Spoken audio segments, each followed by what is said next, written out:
अस्सलातु वस्सलामु अला रसूलिल्लाह औज़ु बिल्लाहि मिनश शैतानिर रजीम बिस्मिल्लाहिर रहमानिर रहीम रब्बि अदखिलनी मुदखिला सिद्क़ी व अखरिजनी मुखरज सिद्क़ी वजअलनी मिन लदुनका सुल्तानन नसीरा रब्बि इश्रह ली सदरी व यस्सिर ली अमरी वहलुल उक़दतम मिन लिसानी यफ़क़हू क़ौली वजअलनी वज़ीरम मिन Ahli rabbi ज़िदनी इल्मा rabbi ज़िदनी इल्मा rabbi ज़िदनी इल्मा rabbi यस्सिर वला तुअस्सिर वतम्मिम बिल खैर।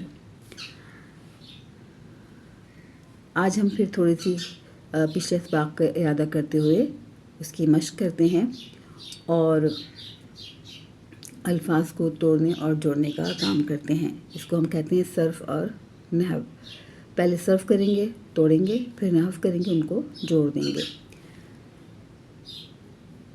मन हुआ, मन को अलग करेंगे। मन हर्फ़ इस्तिफ़हाम है और ये हमेशा सदारत मांगता है, तो मन को अलग कर देंगे और हुआ को अलग कर देंगे। ये हमने कर दिया सर्फ़। मन का मतलब कौन, जैसे मैंने बताया, और हुआ ज़मीर मुनफ़सिल, वाहिद, मुज़क्कर, गायब। ये हो गया सर्फ़। अब इसको हम जोड़ते हैं और इसका ट्रांसलेशन करते हैं। और हुआ जो है, जबकि हमने कहा वाहिद है, तो इसका मतलब है वो एक, यानी मुज़क्कर की हम बात कर रहे हैं। तो इसके जवाब में इसका मतलब है वो कौन है, और इसके जवाब में हम कहेंगे हुआ मुस्लिम, वो मुसलमान है। हुआ ज़मीर मुनफ़सिल, और ये हमेशा चूँकि अलग आती है, इसको ज़मीर मुनफ़सिल इसलिए कहा जाता है, ये इसम से मिलकर नहीं आती। तो ज़मीर मुनफ़सिल है और मुस्लिम एक मुसलमान मर्द की बात हो रही है, तो इसको जब हम जोड़ेंगे तो बन जाएगा हुआ मुस्लिम, वो एक मुसलमान है। ये हमारा नहव हो गया। अच्छा, यहाँ ही मैं वजाहत करती चलूँ कि क्योंकि हुआ गायब की ज़मीर है, तो इसका जवाब गायब से ही दिया जाएगा, क्योंकि गायब का जवाब गायब से होगा और हाज़िर का जवाब हाज़िर से होगा। मन हुम, वो सब कौन हैं, इसको भी ब्रेक करें। मन अलग और हुम अलग। मन का मतलब जैसे मैंने बताया हुर्फ़ इस्तिफ़हाम है, सदारत मांगता है, कौन के माने देता है। और हुम वो सब, यानी कि ज़मीर मुनफ़सिल और जमा मुज़क्कर गायब का सीगा है ये। और चूँकि गायब का सीगा है, तो इसका जवाब भी गायब से होगा और इसका मतलब जवाब होगा हुम मुस्लिमून। हुम को अलग करें, मुस्लिमून को अलग करें, फिर उसका इसी तरह जैसे मैंने पिछले जुमलों में आपको ब्रेक करके उसका मतलब समझाने की कोशिश की। अब आप खुद समझने की कोशिश कीजिए। और अगर समझ में ना आए तो पिछले अल्फाज को देख लीजिए कि उनको किस तरह ब्रेक किया गया, उनके मायने किस तरह निकाले गए। मन अंता, मन अलग, अंता अलग। मन का मतलब अलग बताइए और अंता का मतलब अलग बताइए कि कौन सी ज़मीर है और ये उसका कौन सा सीगा है, और फिर उसके जवाब में क्या कहा जाएगा वो भी आप अब खुद देखिए। मन अंतुम, इसको भी इस तरह कीजिए। अंतुम कौन सा सीगा है ज़मीर का, कौन से ज़माइर की हम बात कर रहे हैं यहाँ पे। उम्मीद है आपको सब समझ में आ रहा होगा।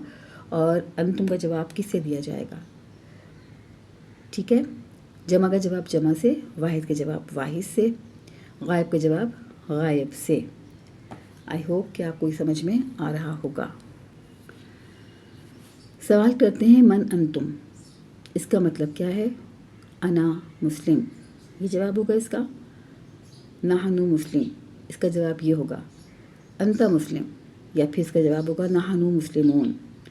तो मन अंतुम का चूँकि मतलब है आप सब कौन हैं, तो इसका जवाब होगा जमा का जवाब जमा में नहनु मुस्लिमून।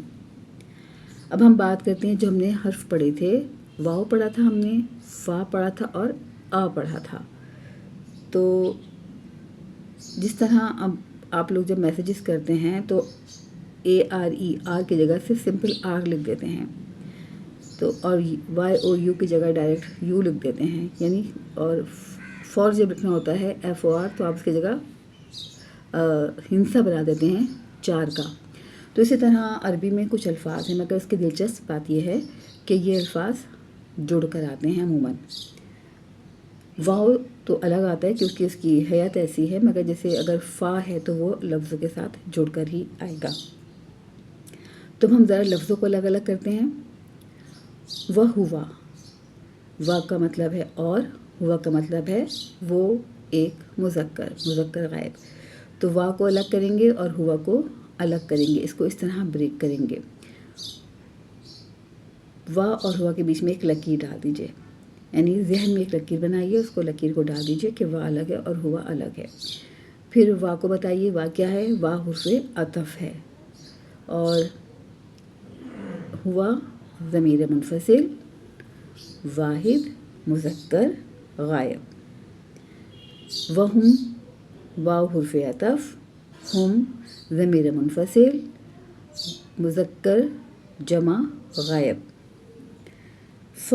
ہوا ہمیشہ ہوا کے ساتھ مل کر آتا ہے کیونکہ یہ الگ نہیں لکھا جاتا. ہوا اور ہوا کے بیچ میں ایک لکیر ڈال دیجیے. الگ ہوا الگ. کا مطلب ہوتا ہے پس. ہوا پس وہ ایک مذکر. ہم الگ ہم الگ. فہم پس وہ سب مذکر. ساتھیوں جب آپ یہ الفاظ پڑھیں گے، کیونکہ اس کے پڑھنے سے آپ کو اندازہ ہوگا کہ آپ کو قرآن کی میننگ آہستہ آہستہ سمجھ میں آنے شروع ہوں گے اور ہمارا ہر سبق ہمیں قرآن کے قریب لیتا جائے گا. اور یہ مت سوچے گا کہ ہم ان کو سمجھ نہیں سکتے یا ہمیں کوئی یاد نہیں کر سکتے، بلکہ ہمارے جو اللہ پاک نے دماغ دیا ہے ہمیں، وہ بہت اللہ پاک میں سے گنجائش ہے کہ اس میں کروڑہ خلیے ہیں اور بہت زبردست کام کرتا ہے وہ. ضرورت اس بات کی ہے کہ ہم اس کو استعمال کریں. اور قرآن یاد کرنے سے ذہانت آپ کی اچھی ہوتی ہے، ذہن تیز ہوتا ہے، ذہن کی ورزش ہوتی ہے. تو ابھی جو کچھ ہم نے دہرایا اس کو یاد کرنے کی کوشش کیجیے گا، اس کو سمجھنے کی کوشش کیجیے گا. اور سمجھ میں نہ آئے تو آپ کمنٹس میں اپنا سوال ڈال سکتے ہیں. انشاءاللہ تعالی ہم اس کا جواب دینے کی کوشش کریں گے. اپنا بہت خیال رکھیے گا. اب ہم نیا سبق کا آغاز کریں گے. یہ ہمارا پہلا سبق کمپلیٹ ہوا الحمدللہ. اور جب بھی ہمارا کوئی کام ہو جائے تو ہمیں الحمدللہ کہنا چاہیے، اللہ تعالیٰ کا شکر ادا کرنا چاہیے اور اللہ تعالیٰ سے مدد مانگنی چاہیے. اللہ تعالیٰ ہم کو قرآن کو سمجھنے کی، اس پر عمل کرنے کی توفیق عطا فرمائے. سبحان اللہ و بحمدہ، سبحانک اللہم و بحمدک، نشہد ان لا الہ الا انت، نستغفرک و نتوب الیک. السلام علیکم.